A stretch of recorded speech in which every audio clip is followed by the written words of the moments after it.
The most difficult times for many of us are the ones we give ourselves. Pema Chodron After you come out a meaningful relationship that you didn't foresee ending, you begin to think about everything you did wrong. If you are not the one who wanted to the breakup, you may spend a lot of time blaming yourself and wondering about what you could have done differently. You might begin to believe you're solely responsible for what went down and that you deserve to spend years in relationship purgatory by yourself mourning the loss of the person you loved. You might take all the responsibility and blame as you spend months and years alone. You may tell yourself terrible things about yourself and what a monster you were in the relationship. Then you'll probably feel guilty about everything you did and assume that the relationship ended only because of you. And you may feel ashamed, unworthy, and unlovable because the other person was so good and you weren't.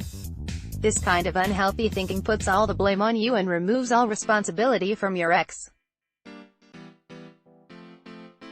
Your ex moves on and maybe even finds love soon after, while you spend an inordinate amount of time reflecting, hurting, and punishing yourself for what you did. These are all things I experienced when my marriage ended. I was such a mess after the marriage, carrying a big brunt of the responsibility, blame, and guilt. I felt like I had committed a crime against my ex for how badly I'd treated her, how intensely we'd fought, and how dramatically the relationship had unraveled at the end. If I had been better, wiser, kinder, and more giving, I believe we could have stayed together. These feelings and thoughts kept me hiding for years, replaying the events of the past. I mentally attacked myself and felt bad about myself for years afterward.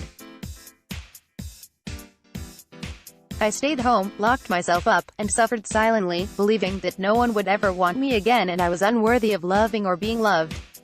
I didn't think there was something wrong with her, the relationship, or both of us. I took the sole responsibility for everything that went wrong. I put all the blame squarely on myself.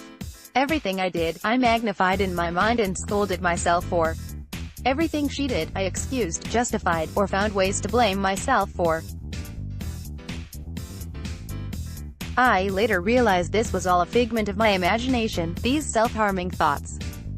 Sure, I had played a large role in the way this relationship had ended, but I wasn't solely at fault.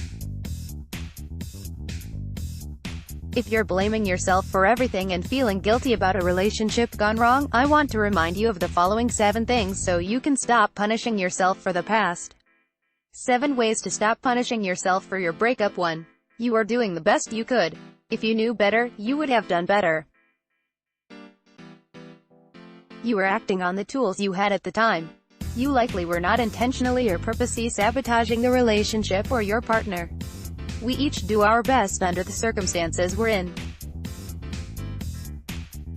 If you had the ability to be more understanding, less critical, or more forgiving, you would have done that, but you couldn't have at the time.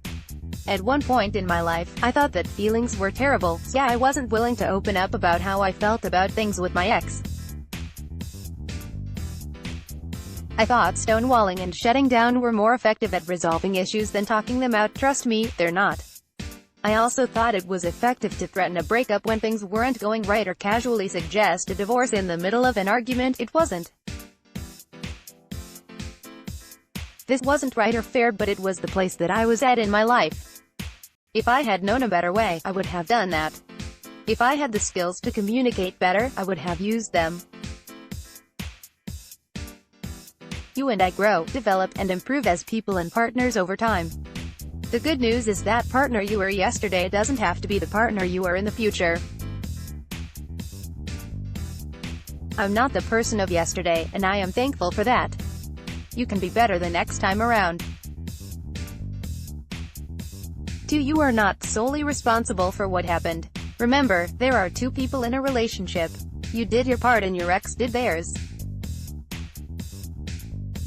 You can't take the blame and responsibility for both of you. It takes 2 people to dance, 2 people to make a relationship work, and 2 people to make a relationship come to an end. You may put your ex in a completely positive light and view all your actions with negativity and judgment. Try to see the situation more objectively. Give credit and blame equally to both of you. You and your ex contributed positively and negatively to the relationship. You can't take 100% of the responsibility when you are only 50% of the partnership. 3. You deserve the same forgiveness you've given to your ex. You deserve to give yourself as much of a break as you gave your former partner, if not more. You've likely been unusually harsh and critical of yourself, absorbing all the blame for what went wrong. You may be used to being hard on yourself because loved ones were hard on you when you were growing up, but instead of harshness and blame, choose compassion. You may have done things without knowing, unintentionally, and without trying to hurt your ex. You are a human, growing and making mistakes like all people do. Your past errors do not have to be lifelong regrets. You can use the things that you did unconsciously as learning and growing tools to become a better version of yourself. 4. Get more curious about what happened. Instead of blaming yourself, get curious about the experience you had with your ex and identify the root cause of what happened. I began to get curious about my upbringing, my past wounds, and why I showed up in the relationship the way I had. I gave myself a break when I got more curious about how I became the person I was in that relationship and why I behaved and communicated the way I did. Instead of blaming, I got help through counselors and friends to understand myself more.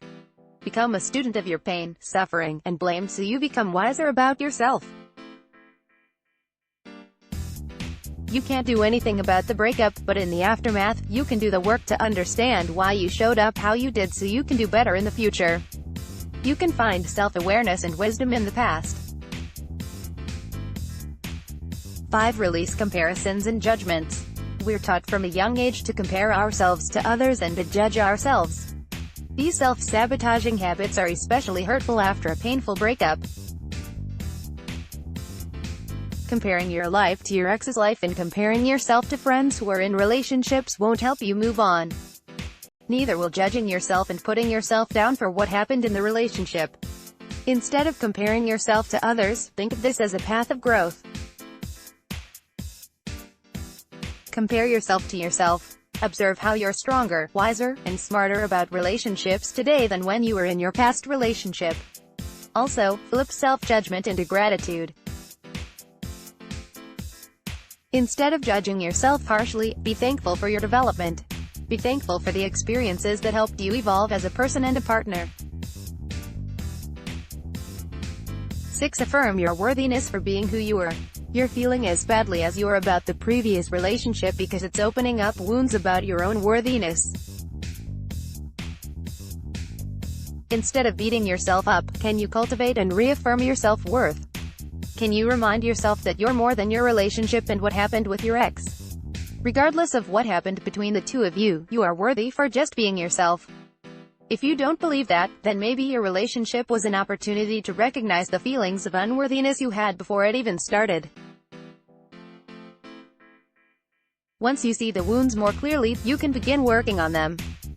You can remind yourself that you've brought so much good into the world, have been helpful to many people in your life, and you likely exude compassion and kindness to many. Remind yourself that you are more than the narrow shoebox of being a partner in a relationship. 7. Take credit for the good that came out of this relationship.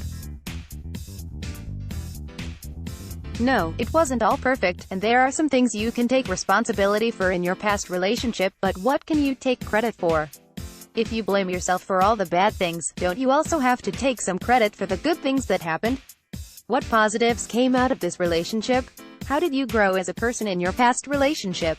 How did you mature and become a better version of yourself? In my relationship, one positive thing that happened was that we both helped each other achieve our professional goals and advance in our careers. We also both recognized self-sabotaging patterns and behavior and went on to work on ourselves. Through our partnership, we exposed each other's wounds, which enabled us to do the work to heal them. We could now show up better for ourselves, our loved ones, and future partners with more self-awareness and understanding. You too deserve just as much credit as the blame you're assigning yourself. Reflect on the high roads you took in the relationship and, after it ended, the good you did. Think about how much both of your lives have improved, if they have, and whether you both came out as wiser, kinder, more open people. You don't have to punish yourself for the rest of your life and take all the blame for what happened. You don't have to go about filled with guilt and shame for what you did to your ex. If you can see that you are doing the best you could, look at the many good things came out of the relationship.